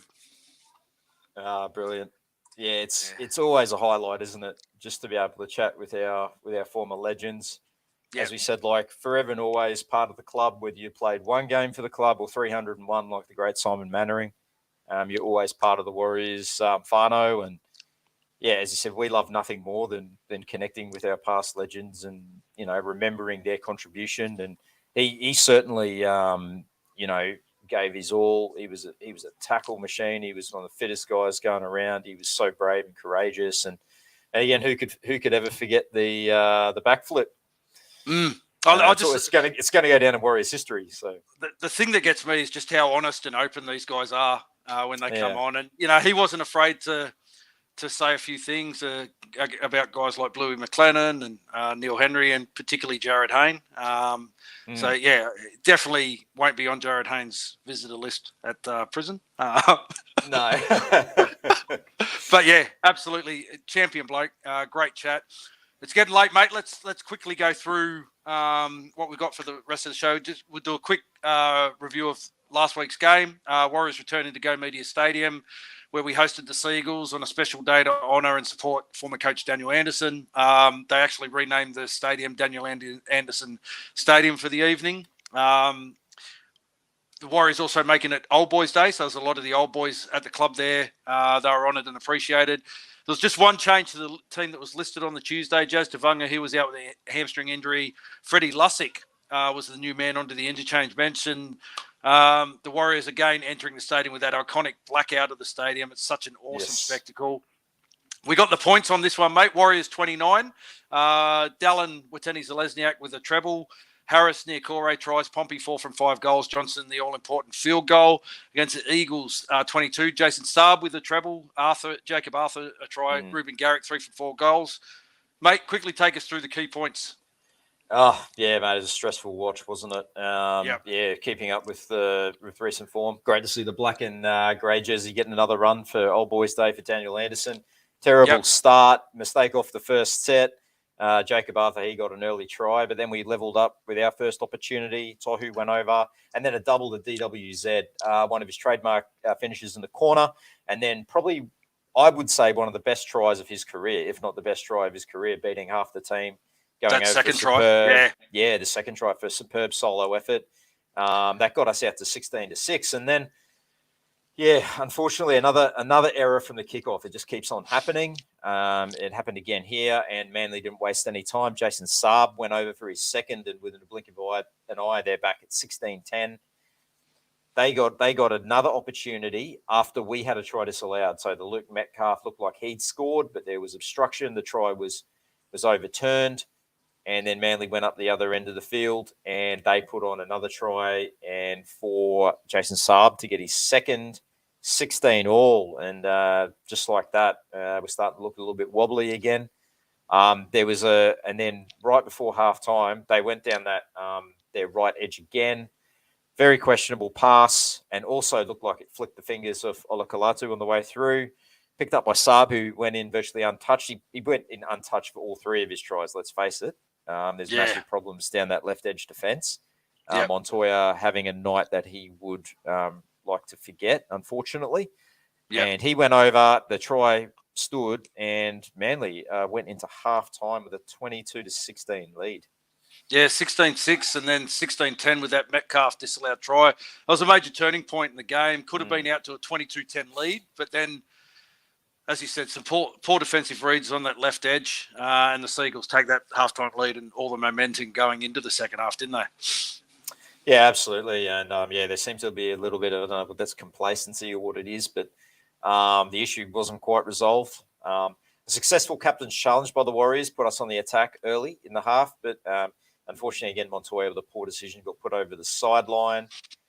And then in stark contrast, DWZ, he went over in the 52nd minute, over in the corner. And, Adam Pompey slotted the goal to get us back on level peggings at 22 all. And then it became a real arm wrestle. And you and I were messaging with Brad and Richie as well all night. We're saying, if this goes to Golden Point, we know how this is going to finish, because the one man that seems to have our number all the time, DCE, was there. Yep. And then it was a penalty against CNK when he went to strip the ball from Ruben Garrick that gave him an opportunity to take a shot at goal. He missed and hooks to the left. Then Manly were able to get themselves back in field goal position. CNK charged down the field goal attempt, and then we had that incident that caused old Siebes to to get a little bit up in arms in his press conference. But it's been lots been said about it. Unfortunately, Ruben did pick up an injury there, and he's in doubt for this week. I see he's named on the extended bench. So it's not great to get injured, but it was adjudicated according to the rules. So take that as you will. That's how it was ruled on the night. Mm-hmm. And we looked to put ourselves in a position for our own field goal attempt. But then a blindside play, SJ with a great ball back inside to Murata, who just made a beeline for that try line. He got over. That put us up 28 points to 22. Uncharacteristic handling error from AFB. Opened the door for Manly, but some spirited defence, like as we had all year, showed some resilience and held them out. We went up the other end, and SJ put the icing on the cake, slotting a field goal to put up a 7-point victory and all but assure us of a top 4 finish for the first time since 2007. Yeah, mate. Yeah, it was absolutely not the greatest watch, but we'll take the 2 points. The Garrick C&K incident. As you said, there's a lot's been said about it. At the time, I thought, if I'm happy that we didn't get a penalty against us, but if we had got a penalty against us, I probably could have lived with that too, because if that was one of our players going through that, you'd probably expect we would have been blown up. Maybe not as much as Siebes was, but but as you said, mate, it's a 6-game winning streak now the Warriors are on. That's their first time in 21 years that we've won 6 in a row. The last time was back in 2002, and we all know what happened in that year, all the way through the grand final. Mate, pretty even game possession-wise, stats-wise. Couple of players that had outstanding games. AFB again, 72 minutes in the middle, 192 running metres, 30 tackles, 62 post-contact metres. Tohu Harris with his 71 minutes, 127 metres, 43 post-contact metres. Dallin with 175 run metres at the back, and C&K with 171. Were probably the best of the guys out there. Who did you give your 3-2-1 points to in this one, mate? Yeah, mate. 3 points went to AFB. He was an absolute powerhouse. Take out one uncharacteristic error there, but he was like outstanding all night, just continuing on from what he's been doing. And his 72 minutes on the field, meters again, the crucial post contact meters, and he's a constant threat. He gets my 3 points. Dallin had one of his best games in first grade, I think. 3 tries. And he did a lot of cleanup work, crucial play in that second half to regain possession. And when we run the pump as well. So he got my two votes, and 1 vote to Murata Niokore. I thought he was quite heavily involved in both areas of the game, and finished up with that crucial try. So AFB, Dallin, and Murata Niokore. Yourself? Nice. Similar to you, mate. I gave my 3 points to AFB. Couldn't go past him. Just leads from the front. Really gets our go forward happening, and you just have to look at his game stats every week to see that he's the premier prop in the game at the moment. 2 points to Dallin. Again, as you said, his cleanup work at the back was outstanding. Scored a couple of tries, but that second try was just out and out effort. Awesome. Had no right to score that try, and was probably the difference in the end. Now I'll go for 1 point to Dylan Walker. I thought Dylan Walker, gave a lot of energy and intensity when he came on the field. You can always notice when he's out there. There is a shift in the energy levels that he brings onto the field. So I gave him the 1 point, which means that we gave 6 points to AFB, 4 to Dallin, 1 to Murata, and 1 to Dylan Walker, which puts Adam clear on 55 points now in our. It'll be hard to run down. Dean Bell medals, Adam 55, Sean Johnson on 48, Chan's on 35, Tohu on 34, and no one else with a chance of featuring. Got the Dragons this week, mate. Couple of things happening. We're back at Go Media Stadium again. Mount Smart, home game. Captain Tohu Harris, he's going to play his 100th game for the club. And Sean Johnson will play his 250th NRL game. Team name today. Do you want to take us through it? Give us your thoughts. Yep, absolutely. Chance Knuckle-Kluckster, Dallin Watene-Zalesniak, Rocco Berry, Adam Pompey, Marcelo Montoya, Luke Metcalf and Sean Johnson in the halves, Adam Fanua-Blake, Wade Egan and Bunty Arfoa in the front row. The second row, we got Josh Curran named to start alongside Murata Niokore and Tohu Harris. On the bench, Dylan Walker, Jackson Ford. He swaps places with Josh Curran this week. He's starting from the bench. Bailey Simon, Freddie Lussick. Extended bench is Tom Ale, Tane Tuapiki. Tamate Martin is a big inclusion on that extended bench. Ed Cozy and Kalani Going. Interesting to see, Josh and Jacko Ford getting swapped over. They're probably just wanting to give Jacko Ford a bit of a spell, I guess. He's had a very good season, and give Josh some more game time. And one thing that got me about this is the size of the bench. I think it's a bit on the light side. There's no real sort of front row replacement. We got Dylan Walker that can play in the middle. But then you got guys like Jackson Ford, Bailey Sirenan, mainly back rowers, and Freddie Lussick, obviously hooker cover. So I wouldn't be surprised if someone drops out there and someone like Tommy Ale gets a game, or maybe even Kalani Going might come on the bench for his debut. But I don't know. What are your thoughts on that side? Yeah, I agree. The bench is pretty light on. Who's killing your kids in the background, mate? I have no idea. The bench is pretty light on, but really it's the same bench almost as last week. As you said, it's a swap. Curran comes into the starting lineup. Ford goes back to the bench. We had a pretty light on bench last week. Bunty Afara only played 13 minutes, opening 13 minutes, and then didn't get any other game time. So, I don't know. Webby obviously knows what he's doing. In contrast, the Dragons have a pretty big forward bench. Yeah. So maybe we're going to try and get him with speed and athleticism rather than pure brute force. Got guys like Adam Fanua-Blake, who played long minutes anyway, and Tohu Harris in the middle. It'd be interesting to see whether Tamari Martin comes in this game, being named on that extended bench. I don't know. I would much rather see Tamari Martin have a game in reserve grade because he's been out for a little while. And maybe that might happen. I haven't seen the reserve grade team list at the moment. Interesting to see Ronnie Volkman's dropped off the extended bench. He's been on there every week. So, tonsils. Yeah. So, going to be interesting to see. I personally would keep Metcalf in the side. I wouldn't try to disrupt too much. We seem to be humming along quite nicely and getting the 2 points each week. But stressful as it is. As stressful as it is, it'll be interesting to see what the team looks like an hour before kickoff on Friday. For sure. Yeah. Mate, let's have a look at the other games of round 26. Thursday night kicks off with Panthers and Eels at Bluebet Stadium. What's your thoughts on this one? Looks like the Panthers have named a full-strength team, no one being rested in this game. Yeah. Panthers are going to be way too good for mine. I reckon they'll win by 26. Yeah, Panthers in a canter for me as well. Warriors versus Dragons at Mount Smart on Friday, the first game on Friday night. What are you predicting in this one, mate? Look, I'm going to go the Warriors by 14. I think we'll be too good for them at home. I'll go the Warriors by 20. Dallin to get a double. Dolphins versus Cowboys at Suncorp Stadium is the second of the Friday night games. Important game for the Cowboys. Cowboys really need to win this to keep in contact with that possible 8th spot. Your thoughts? Yeah, I'll be at this game actually with Big Ken. I'm going to go. I think the Cowboys will win in a close one. Cowboys by 4. Yeah, I'll say Cowboys in a close one as well. Storm versus Titans at Amy Park. Ryan Pappenhausen named on the extended bench.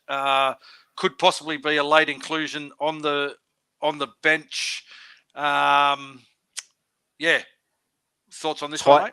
Titans are decimated by injuries. I think it's going to be the Storm by 30. Yep. I'll say Storm by about 16. Titans are gritty. They'll have a crack. Yeah. Fair call, Roosters versus Tigers at Allianz Stadium. No Luke Brooks. He's going to be barbecuing at home. Barbecuing alone. I was going to say, apparently Jimmy Maloney's been in contact with him to give him the best way to barbecue alone. No Luke Brooks in this one. The Fresh Prince, Will Smith, playing halfback for the Tigers in this game. Choice, thoughts? Roosters are too desperate. I mean, their season's still alive. They have to keep winning. I think Roosters by 12. I think Roosters, but I think only by 4 or 6. I think Api Coruscant is going to make it tough for the Roosters. He's good form. He's in great form at the moment. Raiders versus Broncos at GIO Stadium. Adam Reynolds out for the Broncos. It's a big out. Don't think it'll matter. I think the Broncos will still get the job done. I think it'll be close, but Broncos by 8. Oh, I reckon the Broncos will be probably about 20. They're just on fire at the moment. Sunday footy, Bulldogs versus Sea Eagles at a core stadium. The Dead rubber game, really, mate. Means nothing to either side. Yeah, I think the Sea Eagles in a close one. Might be quite a few points scored in this as well. Yeah, I'll get Siebes. Siebes will get one up so he doesn't have to whinge so much in his presser. Yeah, Sea Eagles. I don't know who'll kick. Will Terry Evans kick for them now that Garrick's out? Yeah, Broken back. Yep. Broken back, they're saying. Yeah. Fracture in his back somewhere. Not good. No, thoughts and prayers.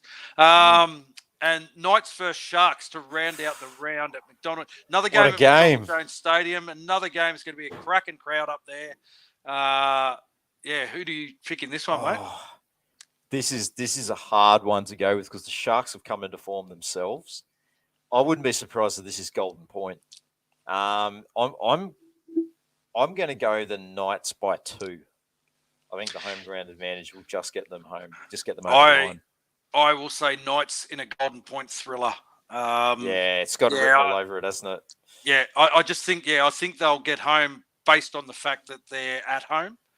And the Rabbits have the bye, much needed bye for the Rabbits. So they need that 2 points. NRLW round 6, mate. 3 games on Saturday. Eels versus Cowboys. It's a double header at Netstrata Jubilee Stadium. Eels versus Cowboys. Eels. I'm going to go. We'll just have enough. I'm going to go Cowboys. I can't pick the Eels with any confidence. They haven't won a game yet. Dragons versus Titans in the second of the doubleheader games. This will be a cracking game. This one. Look, I think I might go with the Dragons here. They had a good win last week. I think they might have just a bit too much. Yeah, it hurts me to say it, but I think the Dragons will get the Titans in this one. The Roosters versus the Tigers at Allianz Stadium. The curtain raiser to the Roosters Tigers game for the men. Yeah, what do you think of this one? Tigers had a great start. They've kind of fallen away a little bit. The Roosters are the form team of the comp. I think they'll win quite comfortably. Yeah, Roosters are red hot at the moment. I think they'll win comfortably. Also, Sunday footy, we've got the Broncos versus Raiders at Totally Workwear Stadium. Oh, this will be a close one. Both teams in good form. I think the Broncos will get it just because it's kind of a home game for them. I think they'll just have enough for the Raiders. Yeah, I think so too. A couple of big ins for the Broncos. Julia Robinson comes back on the wing, and Ali Brigginshaw's coming into a bit of form now too. And the final game, which like the men's game, is going to be a cracking game. The Knights versus Sharks, curtain raiser to the Knights Sharks men's game, played at McDonald Jones Stadium. Yeah, I can't go past the Knights. I think they'll get it done again in a close one, just like the men's game. But yeah, I think it'll be a Knights double. Yeah, I think so too. Agreed. Don't forget, guys, our weekly show every Wednesday. We're normally on every Wednesday night. No, we had a Tuesday show this week, but next week we're back to our Wednesday night shows at 7:30 p.m. Next week we'll be reviewing this Friday's game against the Dragons and previewing the final regular season game against the Dolphins. We're also, of course, going to be uploading our pre-recorded content on a regular basis, and that'll be our brief round review on a Monday and the NRLW review also on our YouTube channel every Monday evening. Yeah, absolutely. Don't forget anyone who's going to that final round Dolphins game. It's going to be played at Suncorp Stadium. Warrior Nation, in conjunction with Ruin Hammer, are doing a fan event at the Lord Alfred Hotel on that Saturday. Check Facebook events pages and so forth to see all the details for that. Great afternoon. So make sure you get there before the game, and it's always a fantastic event. Absolutely. Before we wrap it up for the night, just want to acknowledge and thank our wonderful supporters, especially our Patreon supporters, for their continued support, and give a shout out to our gold tier patrons, Alf Tuolave, Malcolm Earnshaw, Chris Wellington, Ken Wills, Nigel Phillips, Inamete, Lisa Bateman. Special shout out to Inamete, who's going through a bit of stuff at the moment. All the best, brother. Yeah, thinking of you, mate. Hope your treatment goes well. If you want to show your appreciation and support, you can head to our Patreon page to subscribe to our bronze tier, general support, or our silver or gold tiers, which include the support of merchandise and other benefits. Absolutely. And another way that you can support us, and if merchandise is your thing, head to our Redbubble store. We've got a great range of exclusive Ruin Hammer merchandise honouring past legends of our club, as well as some great novelty prints reliving some memorable moments. I'm going to have to do a Friendly upside down shirt after tonight. So have a look out for that. Go into the store, check it out. There's always some great bargains to be had on there, and we're constantly uploading our new designs.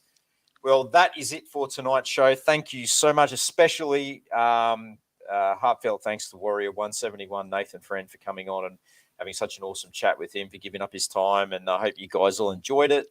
And as we said, always an honour to chat with our former legends. And thank you to all you guys who watch through Facebook and YouTube, and all you guys who continue to support us here in Ruin Hammer. We can't do it without you guys, and it is very much appreciated from the both of us.